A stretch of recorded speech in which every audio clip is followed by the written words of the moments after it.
And welcome back, guys, to Deeper Than Most. I'm your host, DJ. And I'm your host, Sav. So, episode 25. God damn, we are getting on up there.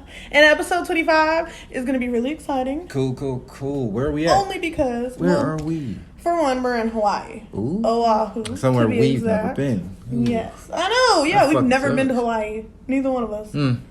Everybody else. That's got to change. Leave us a comment. Let us know if you guys have been to Hawaii, because neither one of us have been. Never. But, go ahead. Go ahead. What were we going to do? I was just going to say, I think it's wild that everybody around us gets to go and we just out here. And I feel like majority of people went like in elementary school with their family or whatever. Yeah. So we missed out. Hawaii is a beautiful place. And hopefully we can go one day.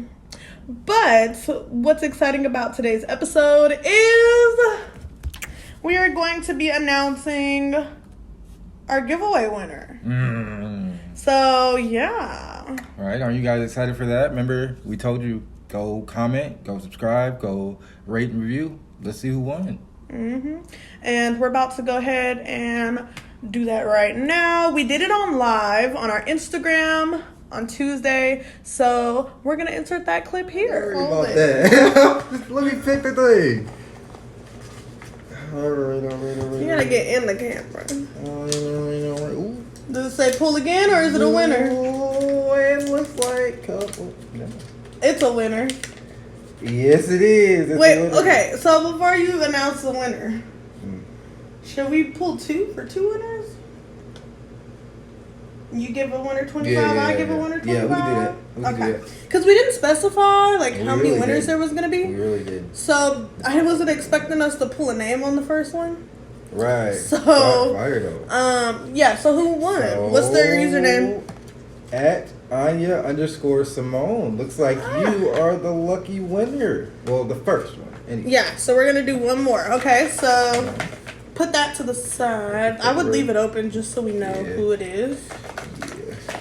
And we will be contacting you via Instagram so that way you can collect your earnings because, you earned it. Right. Fair and square. All right, now you shake it up for me. You took your time and you entered and you are the lucky winner. Let's see who the second one is. They're all stuck together. Right, just pick one. Just pick it out.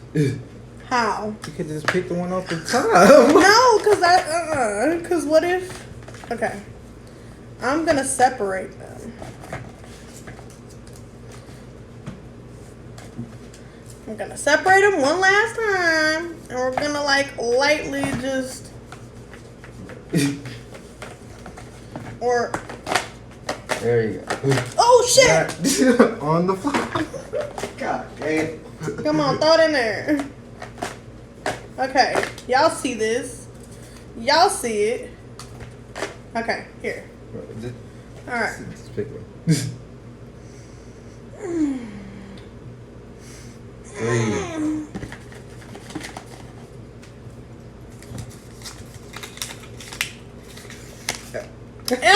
It says... Hey, you gotta pull again. It says pull again. Oh, by the way, just for proof of the first winner, that is the first one we had pulled. Second one is a pull again, so it's his turn to pull. What if... Check me. Are you gonna let me pull again? Or are you gonna pull again? I'll pull one more. Okay. Yeah, because clearly you got the lucky hand pulling winners. Maybe we need to do the lottos. I'll do it right. Alright. Might get lucky for real. Now, pick. Let's see. Let's do this one.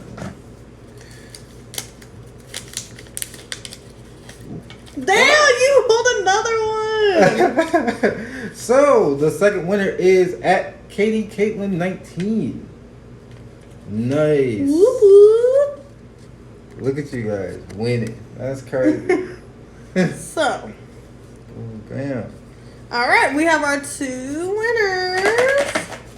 And that is it.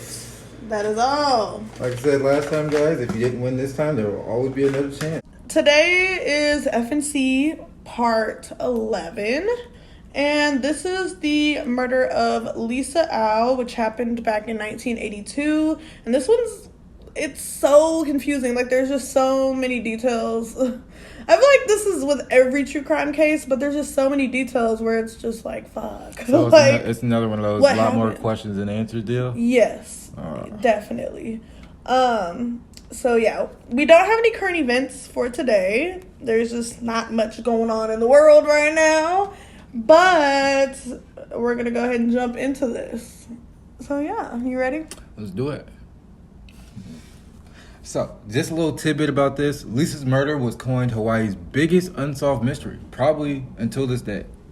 Yes. One of the most notorious ones for sure. And mainly because of just the suspicions in the case. Like, it was just so weird how everything played out. And just nothing makes sense. Right. So, yeah, be prepared for that. So we're going to jump into a little bit about Lisa. Lisa was born on July 25th. Oh, wow. 25th? 25th, 1962. Her parents were Chester and Patrice Au. Lisa was Chinese on her dad's side and Hawaiian on her mom's side. Oh, that's nice. a beautiful mix. That's nice, yeah. Yeah, she was so beautiful, too. The year the events took place, Lisa was only 19 years old. She was 5'5", 120 pounds, and had long, black, wavy hair. She was really pretty. And, like, fresh out of high school, you know? Wow. Which sucks. She didn't even get to start her life. Yeah, that sucks. It does. Lisa was also a hairdresser at the local salon named Susan Beers, located in Kailua. Also, guys, disclaimer, we may be mispronouncing some of these names, so be prepared for that. And I feel like that's mainly because we've never been to Hawaii. Right. And we don't even understand the layout, so the case took place in Oahu, but there's just a lot of other notable places in this case where, like, I have no clue where they are. Right. Neither one of us do. Because, like, all I know is Hawaii's made up of, like, different islands, and I don't know how to say the names. So we're not too keen on the geography of Hawaii. Right. But, yeah, if you are and you're willing to help us figure it out. Please do. Please. Let us know. Lisa was a bombshell and was well-liked in her community. According to Lisa's friends, family, and even her roommate, Lisa was hardworking, careful, and very responsible. I think that's great. That's a great way to describe her character. Yeah, especially so young. Yeah. At 19, I don't even think I could say I was that responsible at 19. Definitely more responsible than, like, I was in high school. Right, but nowhere near where I am today. Right. And even today, I'm not as responsible as, like, I would want to be. Right. So the fact that that's a notable trait about her is pretty damn impressive, right, if you ask me. Definitely. On January 18th in 1982, Lisa was officially obtained her driver's license. She was very pleased with this accomplishment and was expressing her excitement for her future around this time. Yeah. And definitely understandable because, I mean, a lot of people, like, getting your license for the first time is, like, the big thing. So for sure. It's great. When it happens, like, that's all you got going on in your life at the moment. Like, that's what matters. Yeah. It's a big event, yeah, I would say. It's one of those milestone events. Yes, agreed. So, leading up to Lisa's death, it was known that she was dating a man named Doug Holmes, who was a student at the University of Hawaii. And I saw some pictures of this guy, and, like, when doing research for this case, I just automatically assumed that he was Hawaiian. Yeah. But from the pictures, he looks white. Yeah, same. When I saw him. So, I don't know. That just causes more suspicion for me. Yeah. But, yeah. So, we're going to start the events. 2 days after Lisa got her license, it was a pouring rain kind of day. So, this is, like, start of the events of the day that all of this went down. Because of the heavy downpour, there was minor flooding throughout Oahu. At around 9:45 p.m., Al was finishing up her shift at work and quickly headed out into the rain around this time. And prior to Lisa's departure, she had informed her coworkers that she would be headed to go meet up with her boyfriend, Doug. The suspicious dude that we were. Well, at least somebody knows, like, where she was going. Right.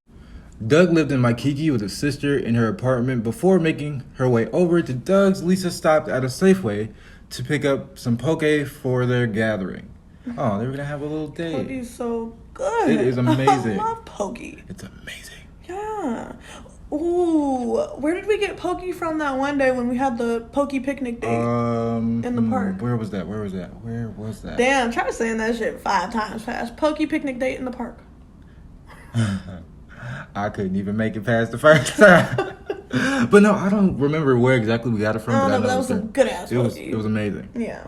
She did continue to Waikiki, but her visit was short-lived. The couple departed around 12:20 a.m., according to the GPS records on Lisa's phone. It was... Oh, go ahead. Well, I was doing a little extra digging, and I saw something about a witness account that saw somebody that saw a couple. So they claimed they saw a couple arguing, fitting the description of Lisa and Doug, arguing in a parking lot around this time when they were getting ready to depart. Right. And they got into separate cars, like the argument was at its ending point. And they got into separate cars and drove away, and they were visibly upset. Right.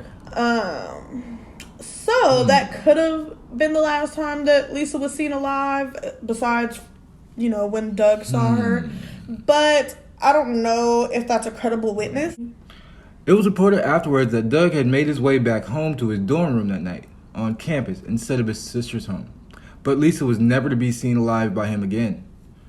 Or anyone for that matter. Wow. That's scary. Because, damn, that sucks. And, mind you, it's like pouring rain. Right. Yeah. Suspicious, isn't it? Very, because it's like, what happened? Exactly. Between their... Or, what could the argument have been about? Right. Especially with them spending such a short amount of time together. Like, if they were planning to eat and spend time together, you would think that the visit would be a little bit longer. But even if they were arguing, you would think that it would last a little longer. Right. And also, I forgot, I left it out, but that same witness said, I don't know if they saw them get into separate cars or they saw them get into the same car and saw that the passenger, which would have been Lisa, looked as if they were asleep or unconscious, passed out in the passenger seat while the driver was driving. But I don't know how credible that is because there's just no proof of who the witness is or, That's interesting. if what they were saying was true. Right. So it's really just he say, she say. Yeah. It just sucks because, it happened in the rain. So, my first initial is, damn, maybe she got, in a car accident or whatever. Or at least that would be my initial thought. But, yeah. Well, yeah, that's what a lot of people would think. Or, even her car breaking down. Yeah. That's what a lot of people would think until you get the details of everything. Right. So, yeah. So, guys. Wait, what makes you think that she got into a car accident? No. I was just saying that would have been my first thought. With the situation going on. If you were never to see her again, I would think, oh, damn, maybe... You would have thought she got into a car accident or her car broke down and somebody took advantage of her. Right. Because she was a new driver. Yeah, she didn't have any driver's experience, which is very key to know in this case. So, yeah. And so, guys, we've reached the point in our segment where we are going to thank our sponsors. We will be back soon. If you haven't heard about Anchor, it's the easiest way to make a podcast. It's free and it's easy to use. There's creation tools that allow you to record and edit your podcast straight from your phone or computer, making it the best user experience around. Anchor will distribute your podcast for you so it can be heard on Spotify, Apple Podcasts, and many more, making it so you don't have to upload to each individual platform. And the best thing about it, you can make money straight from your podcast with no minimum listenership. It's everything you need to make a podcast in one place. So please, download the free Anchor app or go to Anchor FM to get started. And that's Anchor.fm, spelled ANCHOR.FM. So what are you doing? Download the free Anchor app now. And we are back. So we're going to get into the next day. And this is where things get a little weird. So First thing in the morning, after a lack of signs of life from Lisa, her parents called Doug to ask about Lisa's whereabouts. And rightfully so, I would do the same thing if I were a Yeah, if parent. that was the last person she was seen with, Yeah. it makes sense why they would call him. Or at least the last person that everybody knew she was with. Right. Then, hell yeah, I'd be calling him too. Like, yeah, dude, what happened? Yeah. Doug claimed to not know a thing and even agreed to aid her parents in the search for Lisa. This is when he found Lisa's car. Isn't it interesting how Doug found her car, though? Right. I don't know how. I don't know if he was driving around. There's really not a lot of details. That's the thing. Like, there is a story, and you can kind of, like, create a timeline of everything, but you can't get deep into it because there's just a lack of detail. Right. In everything. Like, you have a gist of it, but then, like, you know, it's like, oh, he found her car. Okay, but, like, how? Right. You know? So, yeah. After this discovery, Doug called 911 to report Lisa missing and to inform them that he had found her car, abandoned and in an odd condition. Yeah. So once police arrived to the scene, they started to investigate the surrounding area and her car was found, like, on a highway, like, close to the edge. Like, on the edge of a highway. What the fuck? Yeah, and I know that in Hawaii, the roads are treacherous. Yeah. And they're very, like, windy and dangerous. So if you're not using caution, like, yeah, it can be very dangerous driving out there.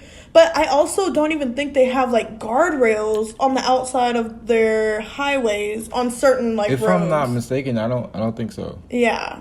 So keep that in mind. Jesus. So her car was parked on the side of a highway with the driver's side window halfway down, even though there had been a storm the night prior. So why would her window be down if it was raining? Yeah. Exactly. So the car really sets up a lot of the story, I guess you could say. That's really where they came up with pretty much everything, was just how weird the car was just left. The condition of the whole car. Yeah, it was just very, very odd. Right. And you'll see why. So now we're going to get into said car scene. Upon investigating the vehicle, police noted that the substantial amount of water inside, the seats were soaked. Lisa's purse was also found on the passenger seat, but the purse was dry. Weird. Right, Why would very the purse weird. be Because if it dry? was just raining, why? And obviously, if the purse is dry and the car is wet, that means somebody came back and dropped took it it, off. yeah. With this information, police concluded that the purse had been returned after the rain subsided, which honestly, yeah, makes the most sense. Because what the fuck? Police officers at the scene said they saw obvious scratches along Doug's face. No information was found stating if they were fresh or not. Yeah, but that's suspicious as is. Yeah, purse is just dry and the rest of the car is like completely soaked. And no, I'm talking about his face. And that too. But my thing is, if Doug had an obvious scratch on his face, cops were probably questioning it, maybe not. But my thing is, I'm pretty sure her parents saw Doug not too long before all of this went down. So, especially if they called him first. Right. So my thing would be, could they testify to say if he had already had this scratch on his face? They would have seen, you know what I'm saying? They would have seen it. Like. Well, yeah, if it was there. Right. But if it wasn't, then that could mean something else. That could also confirm the witness account of them having an argument. Right. And it could have led to more than, you know, what the witness saw. Because that is just very odd. Yeah. And especially if it's an obvious scratch, it had to have been somewhat fresh. Exactly. Or maybe not. Maybe it was a scab, because scabs are pretty damn obvious too. Yeah.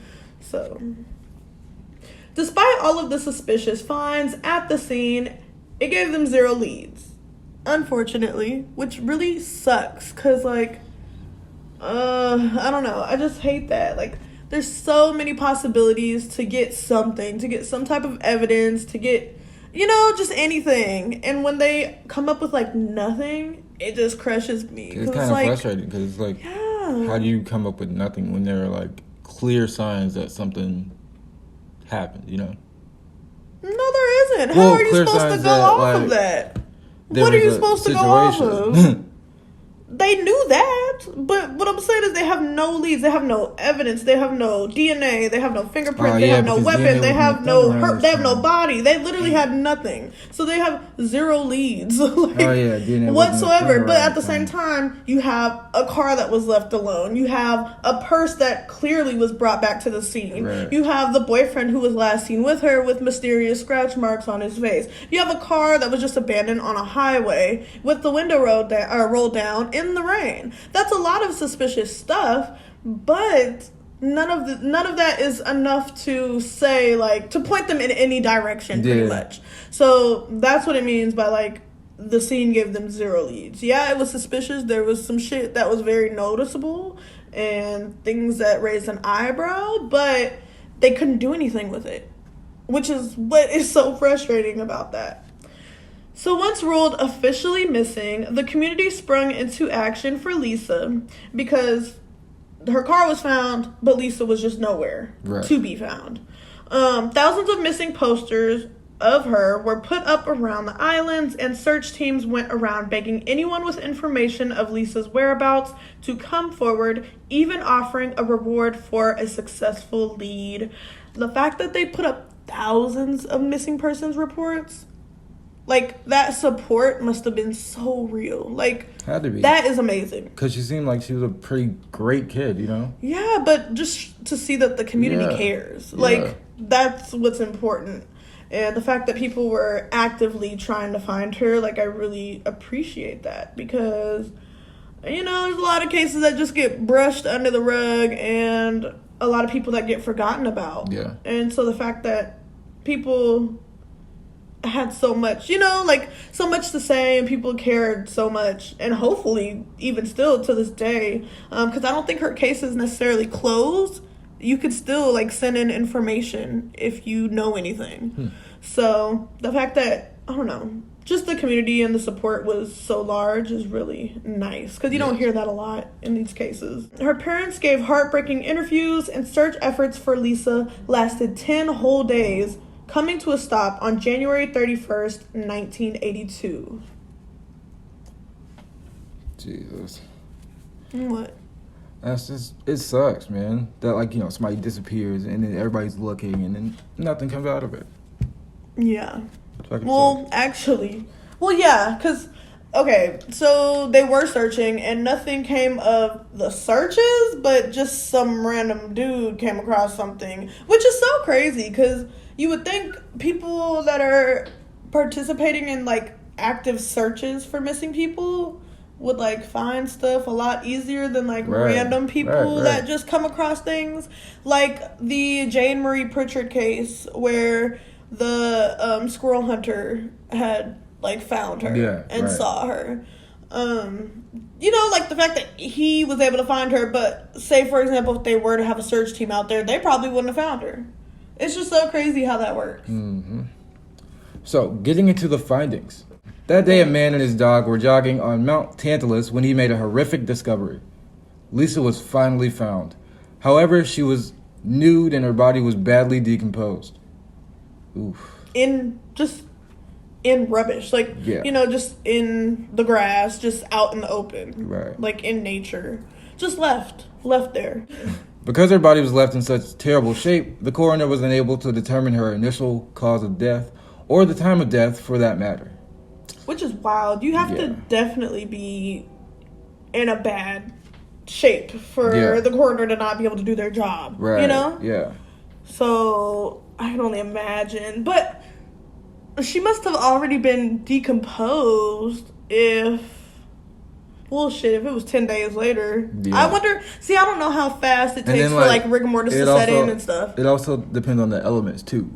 That's true, yeah, and she was in the elements, so, and in the rain and shit. And I believe rigor mortis sets in, within the first 24 hours? It's like the first 24 or the first 48. I heard that rigor mortis, or, like, I read somewhere that rigor mortis, like, first sets in, and then it, like, goes away.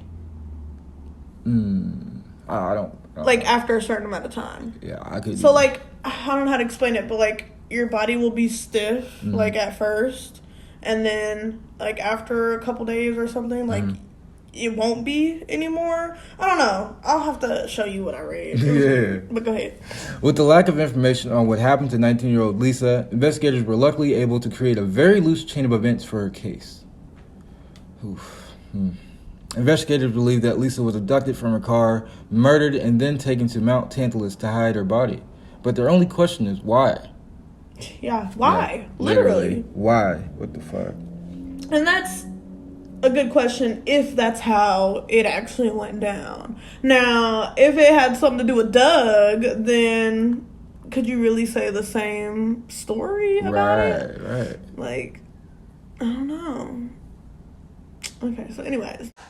So we're going to continue on with the details. It has been... Oh, and so that's it. Like, that's all they were able to conclude for the most part. Wow.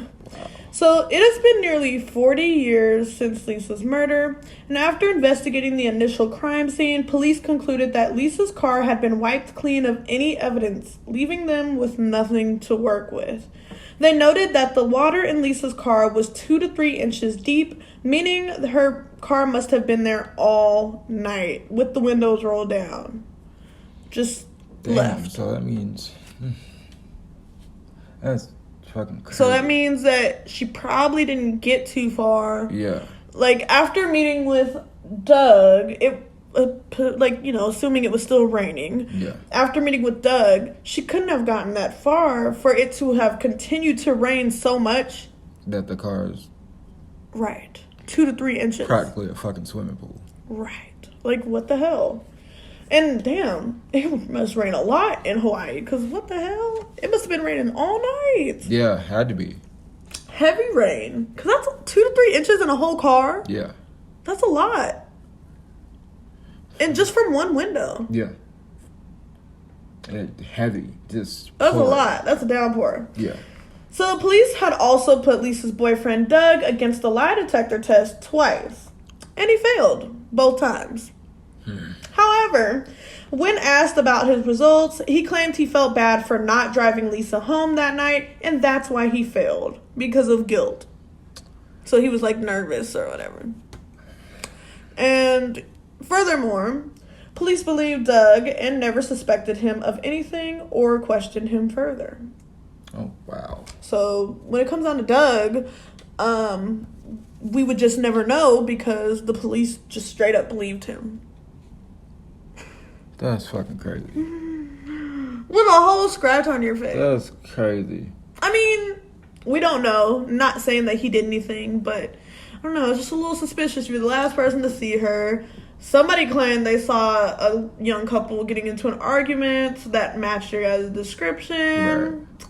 You know, you got a scratch. Like, there's just a lot. There is a lot. Yeah. Like, but then again, even if it was him, what would have been the motive? Like, what could it have really been? Right. That, and then you have to ask, like, what was the argument about? But then...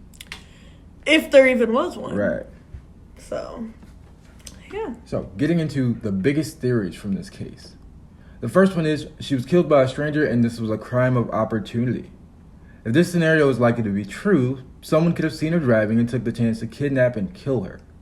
If something happened to her car, Lisa, being an inexperienced driver, she might have asked someone driving by for help, and this theory suggests that the person could have pretended to help and then struck her once her guard was down. And honestly, that's a real likely scenario. Yeah. Especially with her not having driver's experience. Yeah. Like, if anything, especially driving in the fucking rain, like, you know, that's probably the worst time to drive anyway. Right. But also when you're not that good at driving, anything could have happened to her car, or it could have been making a weird sound, and Right. she doesn't know, so she probably stopped and was freaking out. Right. And could have possibly asked for help, which I just hate that theory. I hate thinking about that because it just feels so real. It feels like something that could really happen. Yeah. Like, you know, you're literally in distress alone at night because it was after midnight, you know? Right, so, definitely. like, in the middle of the night and nobody's around and you're just asking a stranger for help. Like, that sounds like a scary Like, movie. putting your trust in this To a complete stranger. Yeah, for sure. I like this. I don't think I would do it. I would I'd probably just sleep in my car and just sit there until the sun come up. You're gonna be soaking wet, but hey. Not if my car windows are rolled up. What? A likely suspect in this possible outcome could also be Lisa getting pulled over by a police officer or someone impersonating an officer and then taking advantage of her and her situation. This theory was very popular and everyone was freaking out over cops as a result, not knowing if they could be next. Now, with this little tidbit, this is a whole theory on its own, so we are going to get deeper into that because it's quite interesting why people think it could have been a police officer, and that's really what drives this case and what made it so popular and so eerie is the fact that it could have been a police officer that did whatever they did to Lisa, because her cause of death, the coroner wasn't able to determine what happened or even the time. Right. So with that, I feel like it's hella hard to come up with a timeline of what really happened. If there's no cause of death, not only the cause of death, but the time of death, that's what's really important. Right. Because the time of death can tell you everything. The whole deal, yeah. Yeah. So the second theory is one that I've never heard of, the Honolulu Strangler. Yeah, no, I've never heard of that either. I've never heard of that. We might have to look into that and cover it because it sounds kind of crazy. But I had never heard of this. So the Honolulu serial killer is still unidentified till this day, but has confidently been linked to the murders of at least 5 different women in Hawaii, all of which were I was reading like that. All of which were between the ages of 17 and 36. That's a pretty broad range. Yeah. Given the timeline of the attacks made by the Honolulu Strangler, it makes it a possibility that Lisa could have been one of their first victims. Oh, shit. Yeah. And hell, if he or she would have got away with that, like the first one, it sets up why they probably continued. So we're going to break down a couple of connections between Lisa and the Strangler that kind of support this theory that it could have been the Honolulu Strangler. So, for one, Lisa does fit the victim profile of the Honolulu Strangler. There were women, they were younger typically, and yeah, I don't know much about the Honolulu Strangler, so I don't know necessarily if it was a thing for women with dark hair or, whatever. I don't know if there's any details on how they chose their victims, but she definitely fit the victim profile of this killer. The murders, so the other 5, are all linked to the highway system on the island. And that highway system is the main one, which is the one that Lisa was on that night. So they still don't know how Lisa was murdered, which means it could have been strangulation. The fact that the coroner wasn't able to conclude a cause of death leaves it all in the air because you don't know. Especially if there's no weapon. Right. There has never been a weapon found. So either the person kept the weapon or hid it very well, or there wasn't one and their hands were the weapon. Right. The Honolulu Strangler would target women on the same highway Lisa's car was found abandoned on. It was a highway in Monowili near the old Kaiwa. Oh my God. Kaiwa? No, you said it right. Kaiwa? Yeah. Oh, near the old Kaiwa drive-in. They have drive-in movie theaters. That's cool. Right? But, yeah, so it makes a lot of sense. Yeah, looking at that, literally the same highway that they target people on is where her car was found left on. That could be why, if she was the first victim. Right. The very... Oh, Jesus. Right? That's fucking it's sucks. weird to think about. It is. And the fact that they still, to this day, have never identified the Honolulu Strangler, it's kind of wild. Because that means they could still be out there. Because we don't even know how old they are, if it's a man or a woman. There's literally no details. Well, maybe there is. So we got to do research if we talk about it another time. For sure. But, yeah. So, diving into theory number 3. Could it have been an officer? And this is what you mentioned earlier about... Yeah, this one, I don't know. I'm torn between believing this theory and the second theory. This one in the strength. We'll talk about that because I kind of see why you would. Yeah, could it have been an officer? A witness quickly came out to say they saw a car with lights on its grill following Lisa the night she was murdered. However, it was never disclosed if this vehicle was marked or not. And, you know, the typical thing with police vehicles is if they're not marked, then they're cops. Exactly. Well, no, if they're not marked, it's usually somebody posing to be a cop. That too, yeah. But this reminds me of, I think this is the case. Let's see. Let me make sure. I gotta look at her picture. Yep. This sounds familiar. Yep. This reminds me of the Kaylee Sawyer case. So, Ooh. which was a crazy one as well. Yeah, Kaylee Sawyer. It wasn't believed. It actually happened. Yeah. It was a man that was like a security guard or a security officer. Pretending to be a police officer. And I cannot stress this enough, guys. Like, be careful.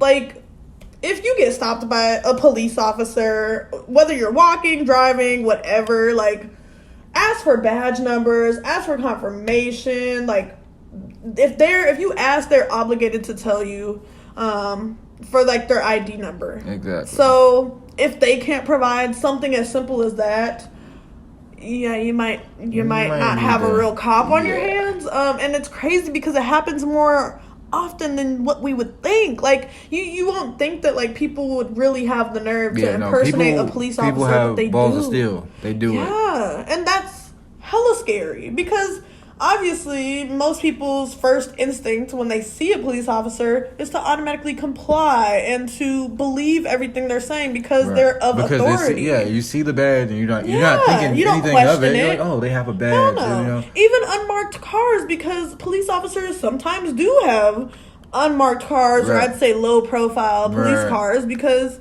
you know, they're meant to blend in. But it can get very confusing and misleading when you have people trying to impersonate these officers. But then you also have officers that are allowed to drive an unmarked car. So it's a very thin line, and I feel like we need more laws or rules in place to really, I don't know, be able to ensure people's safety with that type of situation. Definitely.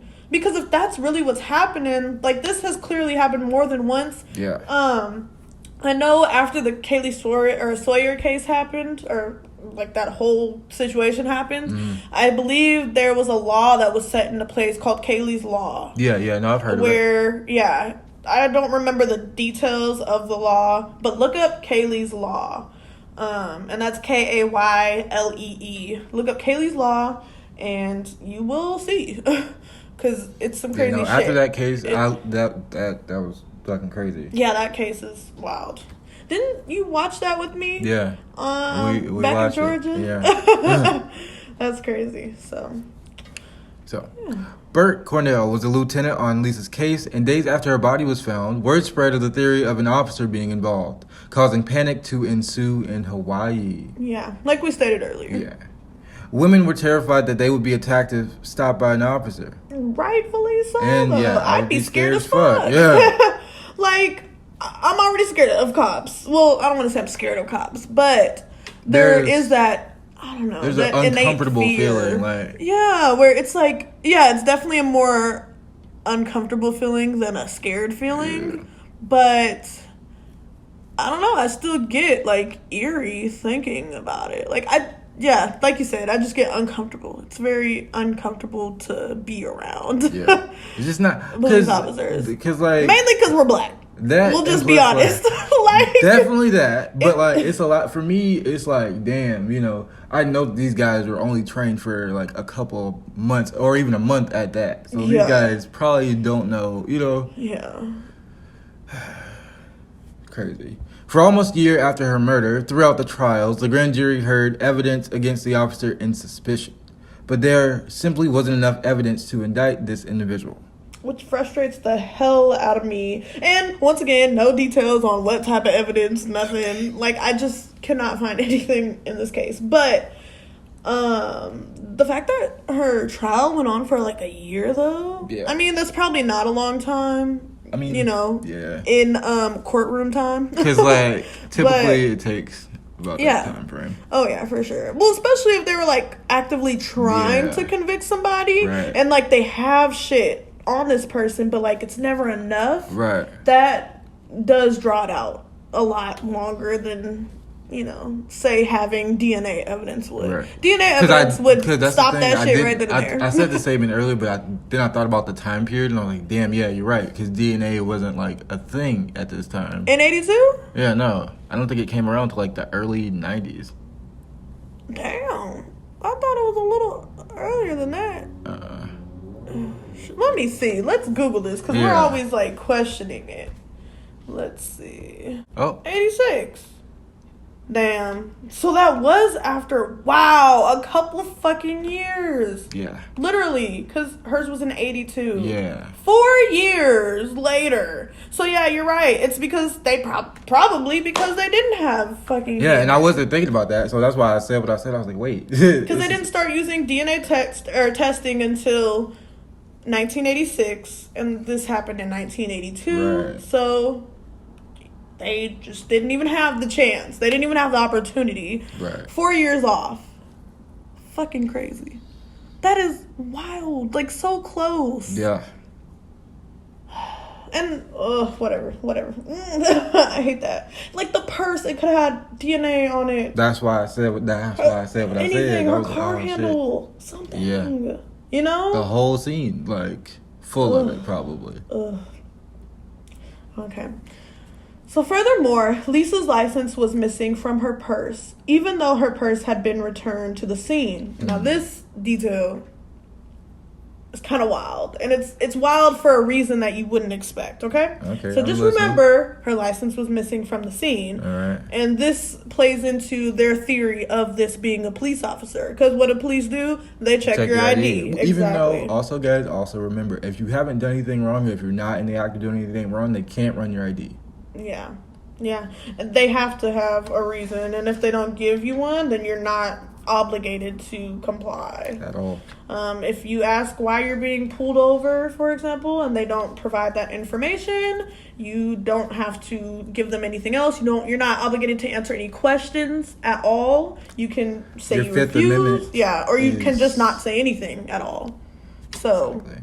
yeah, a lot of people don't know that.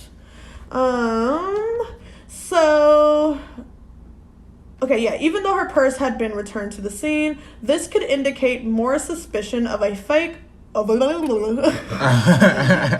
a fake police officer or a real one being responsible for this crime. Because whether it was a fake one or a real one, an officer is going to ask for your ID. And obviously, Right. if a fake one's trying to fake, then they Right, would they're ask gonna for your yeah. ID, you know? So detectives believe this may have confirmed that Lisa had been pulled over, rolled her window down, and handed her ID to an officer. So this creates a timeline, Right. a story. You're going to be so mad at the end of this. So soon after the theory circulated, the suspected officer's name was leaked, which shed light on another woman claiming to have been pulled over by this same officer, who also used blue lights in his unmarked car. Okay, I can see where this is going. A pattern, Yeah. right? So this caused some chaos within the community, and in return, police reassured women around the islands that they did not have to pull over for an unmarked car, and also creating an official ban on flashing lights for car grills altogether in Hawaii. Lisa's murder affected everyone in the community, and hell yeah, rightfully so. Like, this shit is not okay. It's not okay at all. Like, how do you fuck up so bad? Like, I just don't get it. There were so many, like, missed opportunities, but it's not their fault. Yeah, because they didn't have the opportunity. Yeah. Fucking sucks. They also implemented the rule that off-duty officers were not allowed to stop anybody, which is great. Which is good. Because some of these officers, bro, they be on a power trip. Well, some of these officers just aren't good people. Yeah. And so, yeah. If being an officer and you're not a good person is a very dangerous mix. Because, for one, you're an officer, so you know all the ins and outs of everything. Or at least I would hope. Yeah, you know what officers are looking for because you are one. Right. And obviously, if you're off duty and you're in an area that you don't typically patrol, nobody knows you're an officer. Right. But you still have that knowledge that an officer has. So, yeah, the fact that they completely stopped off-duty officers from stopping people on the road, that should have been implemented. Police had full focus on the suspected officer, causing most of their investigation after the murder to be about them. The main evidence was that he lived near Lisa's home and had some history. Prior to Lisa's passing, the officer had a sexual harassment complaint made against him by a woman who had participated in a ride-along with him. Literally shit. a pattern. This Weird is not guy. Good. I don't know who the guy is. I could not find his name anywhere. Probably because he might not be guilty, so I don't think they wanted to just throw his name out there, because then, yeah, exactly. Then the whole world would be after his ass. So right. Everyone firmly believed it was the cop suspect until the lieutenant retraced Lisa's whereabouts from the day everything took place. After leaving work, when she stopped to get her poke, she showed her ID to the cashier because she paid with a check. She left her ID at the store, where he later found it, losing most credibility in the police officer theory. Fuck. Wow. Right. If that's not fucking crazy, I don't know what is. That literally throws the whole theory out. Yeah. Because the whole reason why they had that theory is because her ID wasn't even at the scene. Fuck. And the fact that this person retraced her steps, when honestly that probably should have been done when they first launched the investigation. But the fact that he retraced her steps and was able to successfully find her ID, because they probably put it in lost and found or whatever, you know, afterwards. Because most people go back when they leave their ID. But she never got the chance to. So the fact that he literally found her ID at the store and not, you know, just gone. That means that nobody took it. That means that she probably, it was just a mistake, like, what happened? Yeah. You know? Okay, maybe she was still stopped, but it damn sure couldn't have been a police officer now. Right. Or maybe it was, but even then, like, I don't know. Their main piece of evidence for it being a police officer was the fact that her ID was missing and her car was, you know, obviously pulled over to the side of the road. Right. And because her window was halfway rolled down, typically you roll your window down a little bit when you get stopped by a police officer. So, you know, all of those things, it does make it seem like she was pulled over. But then you start picking it apart and you pull back the layers. Well, wait. We found her ID, though, and it wasn't in the care of a police officer or, now you just sitting there like, or discarded somewhere. Right. You know? So there's just very odd things that really just make this case fall apart. Literally. Yeah. Since then, Lisa's case has remained unsolved, leaving so many questions. And a year after her passing, another look at her body was in demand. This is probably really going to piss you off. Her body was exhumed and sent to LA. However, the work that was originally done was very lackluster. So the original coroner, you know, he probably tried to do his job, but when the second coroner looked at her, you know, looked at the scene and the body and what they were seeing, they could definitely tell that the first coroner just did not do a proper job. Right. So upon re-examining her body, the new coroner said as they opened the casket, they saw dirt and leaves with Lisa's body and other rubbish. Dirt and leaves, babe. Dirt and leaves. You're supposed to clean the body.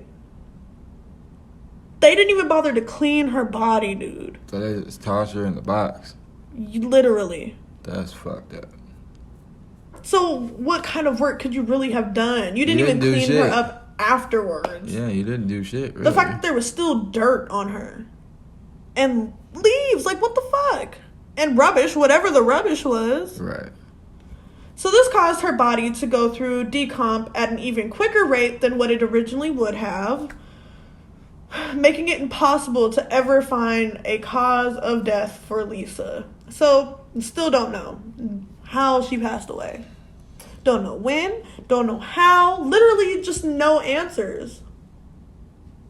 And a lot of it has to do with questionable police work in this case, the coroner just all the details kind of add up. Just the lack of witnesses.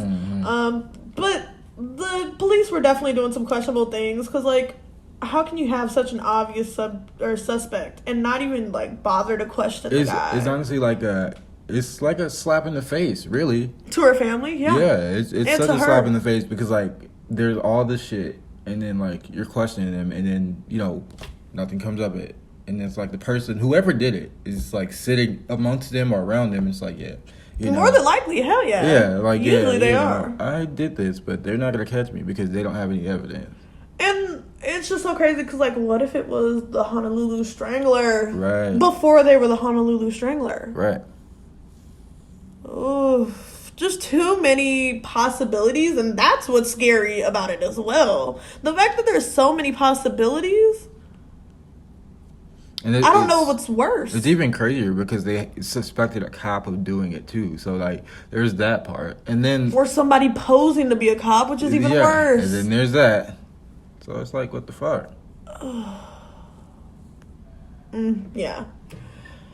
So that really is where we're left at with this case. No questions, no answers, no details, just no justice. Literally nothing. Like, this case is just so crazy to me.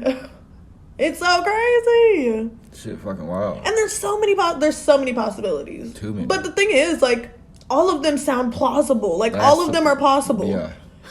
And that's what's even crazier. Because it's not like you could rule one out. I mean, you could rule out the police officer theory, but then again, could you? Because if it's a fake one, what if they tried to ask for her ID or whatever, and then when she realized she couldn't find it, and she let her guard down trying to search her purse or whatever for it, looking down or looking away, that easily gives them ample amount of time to knock her out, do whatever they gotta do, to render her weaker and take advantage. Not even off the table. Yeah.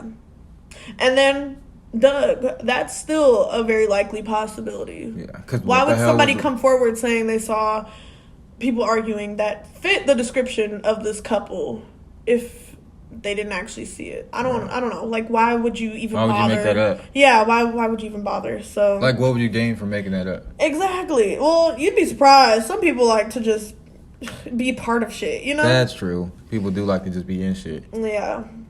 But I don't know. Were they like that in the 80s? Can we really say? We can Hell no, because we weren't here. Yeah, we don't know. Damn, we're young. Ugh.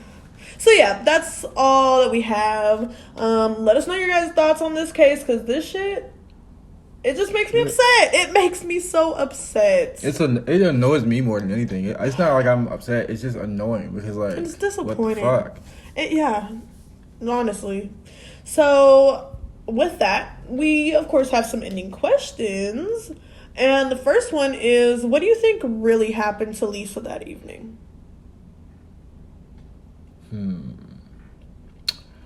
I really I'm just gonna go with the fake cop theory. That's what I'm on. Because, like, what the fuck? And all of a sudden, her ID pops up at a store, but who says, Yeah, I agree. I think it's either a fake or a real cop. Yeah, or that could be a real one too. Or just a stranger, crime of opportunity. And that stranger, I don't know, because then it also could have been the fucking Honolulu Strangler, because, like, her being his first victim, and it lines up so well, and those details cannot be coincidences. She's the type of victim, the same area, literally the same exact highway spot, that you would target people. Is where she was found before it all went down. Right.